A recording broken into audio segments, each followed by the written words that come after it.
Ayan, may tanggap na naman akong Samsung na TV. Samsung. Ang issue nito ay backlight 32 inches. Ayun na yung backlight, nakahanda na. Kararating nga lang kanina. So medyo magulo yung pinagagawan ko kasi nasa loob ako ng kwarto. Ay nakikita siya, may raster. Yung pag inilawan.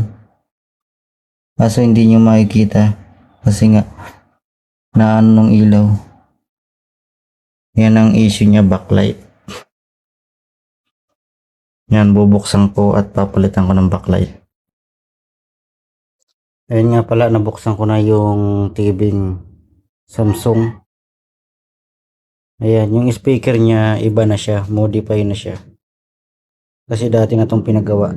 Ito nga pala yung model number niya. Yan. Yan yung model number. Yan, babaklasin ko na yung panel. Ipapakita ko sa inyo kung paano magpalit talaga ng backlight. Baguhan lang din ako sa electronics. Ayan, naikabit ko na yung backlight. Yan. Okay na siya. Ito yung pinagpalitan. Pagka babaklasin mo yung backlight, mahirap. Pero pag ikakabit mo, saglit lang siya. Kasi may humaharang siya dito. Pag isusuksok mo, saglit lang. At saka pagka kakabit mo, ito, ipipress mo to sabay.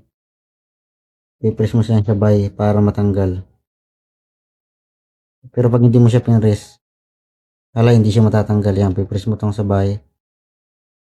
Yan, natanggal na siya. Yan, nakalock na yan. Ngayon, kakabit ko na lang yung pinakang mainboard niya. Magpo-first on naman yung ilaw niyan kahit wala yung LCD niya. Tataray ko kung iilaw talaga siya. Sana okay to. Pero tinis ko naman na tong bawat isang piraso gamit lang yung tester. Naka-diode mode sa digital. Umiilaw naman mahina. Lahat yan, walang pundi. Ibig sabihin good naman pagka ganun. Kasi wala akong backlight tester. Kaya ginawa ko lang paraan. Tinis ko bawat isa. Ng digital gamit diode. Naka-diode ng settings. Okay naman, may ilaw naman siya. Ayan.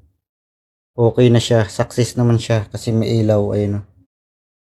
Ayan, okay naman, umilaw lahat. Ibabaliktad ko muna tapos isaksak ulit. Ayan, napakaliwanag.